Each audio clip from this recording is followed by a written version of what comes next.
아, 제가 좀 이게 나이가 들어서 그런지 좀 주책이에요. 너무 길게 됐죠. 첫 번째 거는 그래서 절반밖에 못했는데 이것도 25분 가까이 나오는 바람에 나머지 후반부 일단은 제가 이 동영상을 만들어 놓고 여러분들에게 띄우겠습니다. 여러분들이 보시든 안 보시든 그건 여러분 자유고요. 그래서 후반부에 10과 후반부에 그 6월절 즉 무교절에 관한 이야기를 최대한 간단하게 한번 요약을 해 보겠습니다. 그래서 여러분들이 각각 따로따로 이 두 개를 참조하시면 될 것 같은데 시간이 되시는 대로 여러분들 보시면 되겠습니다. 자, 두 번째 부분하고 세 번째 부분은 구원의 은혜에 감사해야 합니다. 그러면 세 번째 부분은 날마다 성화의 삶을 살아야 합니다. 그런데 이 두 번째와 세 번째는 굳이 구별할 필요가 별로 없어 보여요. 그래서 둘 다 전부 무교절, 즉 6월절과 관련된 이야기들입니다. 첫 번째 레위기 23장 4절부터 8절까지의 이제 본문이 되겠는데 첫째 달 열 나흔 날 저녁은 여호와의 유월절이요 이렇게 됩니다. 그 다음에 이 달 열다섯 닷셋 날은 여호와의 무교절이니 이래 동안 너희는 무교병을 먹을 것이요 그 첫째 날에는 너희가 성회로 모이고 아무 노동도 하지 말지며 너희는 이래 동안 여호와께 화제를 드릴 것이요 일곱째 날에도 성회로 모이고 아무 노동도 하지 말지니라. 사실 무교절 그 유월절에 관해서는 그 전에 수요일날 강해를 통해서 여러분들에게 말씀드린 적이 있었습니다. 이스라엘의 3대 절기가 있습니다. 첫 번째가 무교절, 두 번째가 칠칠절, 세 번째가 초막절이에요. 이 3대 절기 동안이 왜 3대 절기를 하느냐? 이 3대 절기에 행할 일이 공통적으로 해야 하는 일 두 가지가 있었어요. 고대 이스라엘에서.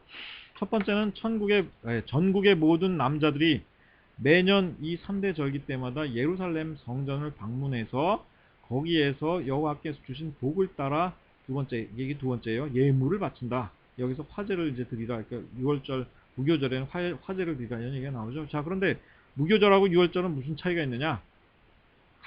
거두절미하고 말씀드리면, 무교절의 첫 번째 날, 무교절은 이제 7일 동안 드리게 되는데, 무교절의 첫 번째 날이 바로 6월절입니다.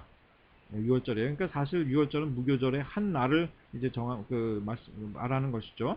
그래서 6월절과 무교절에 관해서 여러분들에게 말씀을 이제 드리고자 합니다.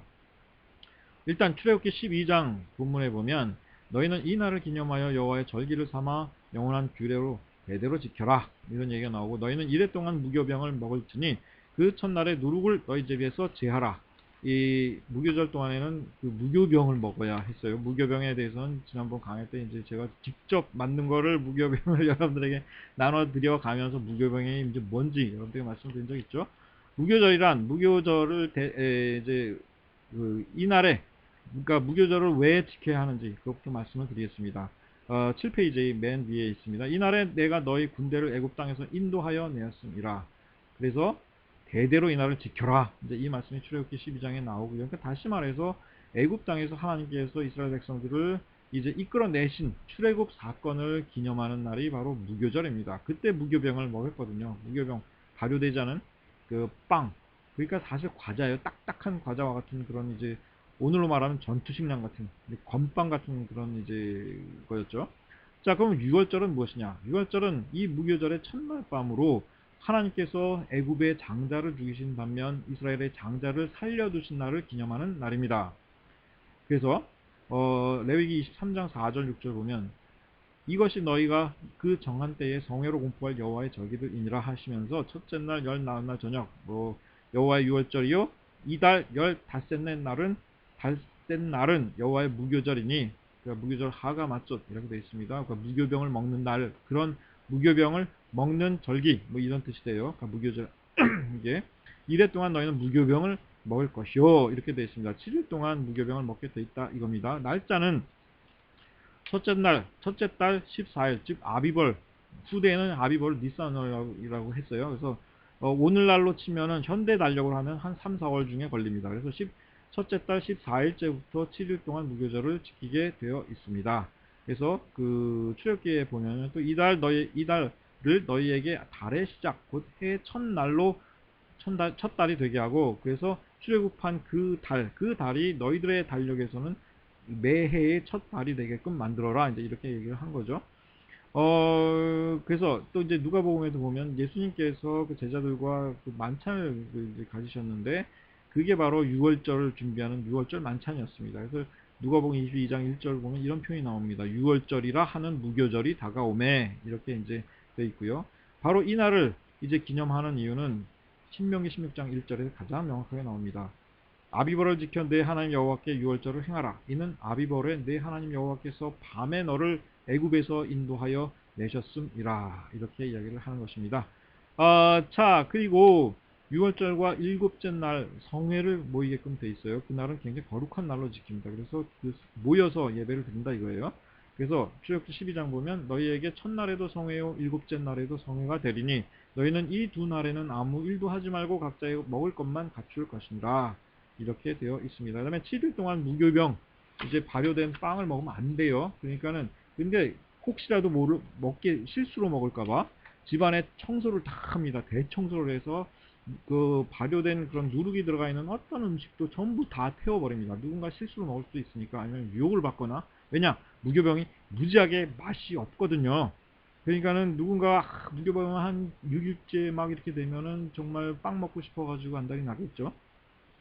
그러면 어디 집 구석에 한 구석에서 굳어진 빵이라도 유교병이 발견되면 그 먹고 싶은 유혹이 생기잖아요. 그러니까 집안 대청소를 해서 이제 6월절 시작되면 그 전에 미리 다 대청소를 해서 유교병을 싹 누룩 들어간 빵을 다 태워버립니다. 이제 이런 일들을 했던 거죠. 그래서 출애굽기 12장 이제 18절부터 무교병 먹으라는 이야기가 쭉 나오고, 그 다음에 지금 8페이지 제가 보고 있습니다, 여러분들. 그래서 이제 유교병 먹지 말라 이런 얘기가 성경 본문에 쫙 나오고 있고, 6월절 잘 지켜라. 그 다음에 여섯 번째로 하나님께서 이런 명령을 주셨는데, 1회 동안에는 무교병을 먹고 유교병을 내게 보이지 아니하게 하며 내 땅에서 누룩을 내게 보이지 아니하게 하라. 너는 그날에 내 아들에게 보여 이르기를 이 예식은 내가 애굽에서 나올 때에 여호와께서 나를 위하여 행하신 일로 말미암음이라. 이렇게 이야기를 합니다. 그러면서 내 손의 기호와 내 미간의 표를 삼고 여호와의 율법이 내 입에 있게 하라. 이렇게 얘기를 하셨죠. 자식들에게 우리가 왜 이 무교병을 먹는지 이유에 대해서 가르치라 이겁니다. 조상들의 역사를 가르치라라는 얘기죠. 이런 역사를 통해서 하나님께서 우리 백성을 구원하셨고, 이 구원한 이를 우리가 기념하고 잊지 않기 위해서 이 무교병을 먹는다. 왜 이 맛이 없는 무교병을 먹는다는 거예요. 그러면 자식들이 왜 이날 이렇게 맛없는 무교병을 먹습니까? 물어볼 거 아니에요. 그러면 그때의 출애굽의 역사에 대해서 가르치라 이겁니다. 그래서 과거를 잊는 민족은 미래가 없다? 뭐 요즘에 그런 말 유행하는데, 성경에서도 보면 이스라엘 백성들은 항상 자녀들에게 그와 같은 역사를 가르칩니다. 자신들의 부끄러운 역사, 또 자랑스러운 역사 가리지 않고 모든 사실을 그대로 하나님께서 우리의 역사 가운데 어떻게 역사하셨는지, 우리 역사를 어떻게 이끌어 오셨는지를 자녀들에게 가르친다 이겁니다. 이게 중요하죠. 자, 무교절에 이제 그거를 제가 이 표로 만들어 보았는데 8페이지 하단에 제가 만들어 놨습니다. 그러니까 요거 보이겠나? 목표요. 이거를 참조하시고요. 자, 마지막 페이지. 무교병이란 무엇인가? 이거는 제가 지난 그 수요 강의 때 체험학습까지 해가면서 여러분들에게 말씀드린 거죠. 읽어보시면 되겠습니다. 마지막으로 예수 그리스도가 6월절 그 희생이 된 어린 양과 비유된다는 사실을 그전에도 한번 말씀드린 적이 있을 것입니다. 자기 스스로를 제물로 바치셔서, 제물로 드리셔서 한 번의 제사로 모든 인류의 구원을 이루신 예수 그리스도.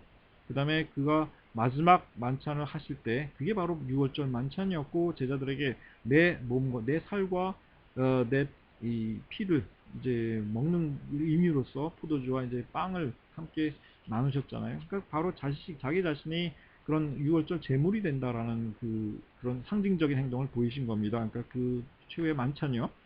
왜냐하면 그 6월절 그러니까 이스라엘 백성들 애굽에서 나올 때에 그 어린 양을 잡아서 그 고기를 먹잖아요. 그 다음에 빵을 먹고 뭐 그렇게 됩니다. 그래서 그러니까 예수님께서 자기 자신을 제자들에게 먹으라.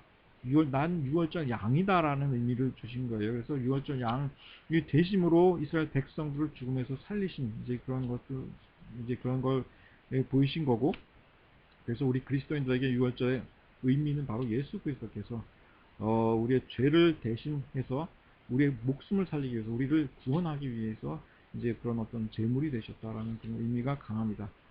여기까지 하겠습니다.